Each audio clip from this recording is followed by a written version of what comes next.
For a while, I've been asked to do a certain series for a long form, that being Mario. Now, why have I put off Mario for so long? To be honest, when it comes to the mainline Mario games, I can't think of anything that hasn't been said. We all know they're good games with great controls and great music. What else is there to add?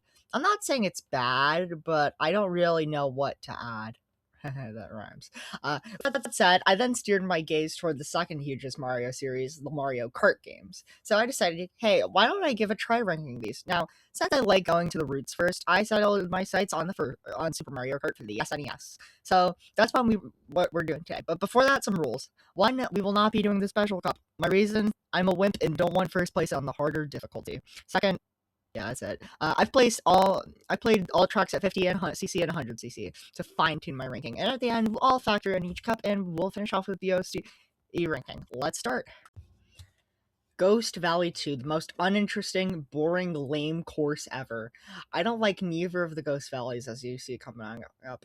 The only semi-redeeming part is that you can use the feather in this one part to skip some of the track, but good luck getting the feather. Other than that, this course is full of the usual Super Mario junk. Way too many sharp turns and straight lines galore. On top of that, boring color choices. Just brown and blue. I never want to race on this course. It doesn't even feel like a track, just mangled parts.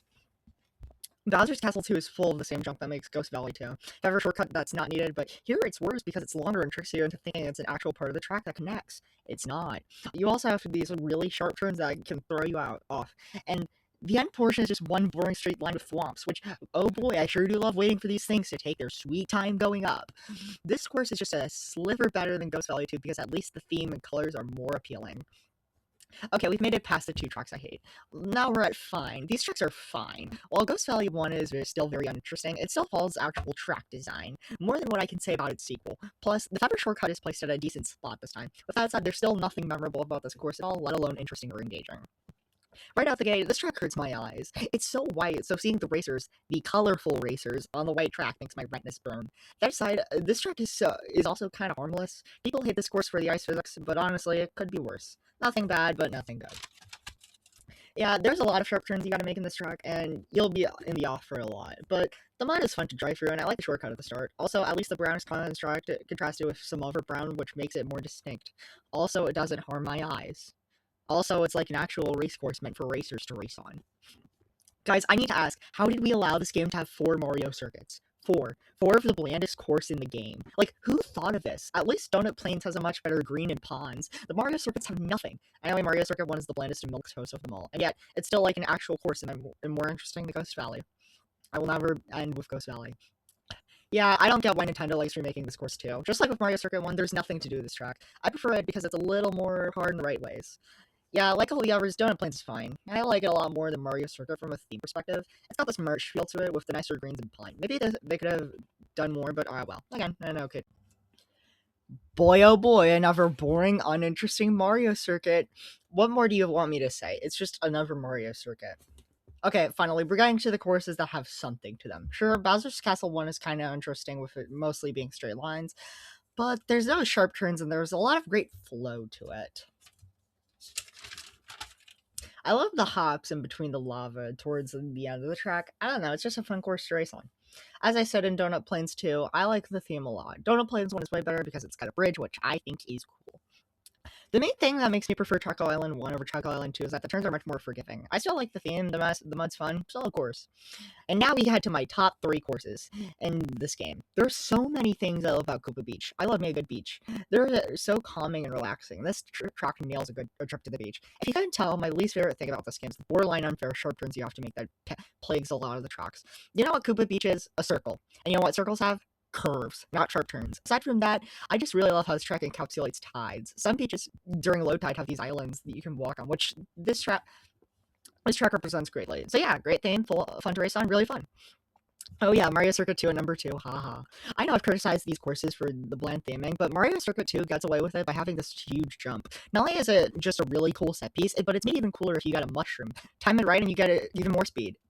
Aside from that, Mario Circuit 2 is just a solid track overall with nothing frustrating. The best Bowser's Castle in this game. This track has it all. A part where you can hop over lava and have to pick a path apart. Pick a path apart. A part where you can sign up speed through womps and other pick a path section. Almost the entire ride through Bowser's Castle is a treat. Sure, it's got annoying womps and sharp turns, but it can be excused for how goated the track is. Really, Bowser's Castle Free is a testament to how universal the car racing genre is. You can take almost anything, put it in a cart, and have it work. And it's especially true for Mario, who's been in everything and has made it work. So, for being the most accurate representation of a Mario level, and for being just a fun course, it deserves to be the best track in Super Mario Kart. Okay, before we do the OST ranking, real quick, we're going to do all average of each cup. At last place with a score of 7 is the Flower Cup, which makes sense. Half the time, do I even remember the Flower Cup's name? It's just the Metal Cup. With a score of 11, we got the Mushroom Cup next. It's a pretty decent starter cup that ends great. Finally, with a score of 12, we have the the Star Cup. Sure, you do have to suffer for some mediocre tracks, but the tracks that are great are pretty great. Anyway, it's OST ranking time. I've got nothing, I dislike Ghost Valley, and boy, the music does not help. It's noise, there's noise. Keep music to select a character. Ooh, Invincible, I just want to get to the good tracks already. For some reason, it's very hard to score 4th place and hear this track. I don't blame you at all if you didn't know this was a track. Anyway, Cubel, you won the race, yippee. I'm wrapping all the jingles, excluding one, because I have the same opinion on all of them. They're all fine jingles that represent each character enough, but I wouldn't go out and list them. If I had to rank them, it'd be Koopa, last, then DK Jr., then Yoshi, then Bowser, then Mario, then Toad, then finally Luigi. There's one more jingle coming up, we'll talk about coming up. A very nice title screen that gets me excited to race on. Like with the title screen, I get very pumped to race hearing it. For a first track, it gets you excited to hear the ever tracks and get in first place. Easily my favorite jingle in the game. It just captures Peach and her daintiness so well.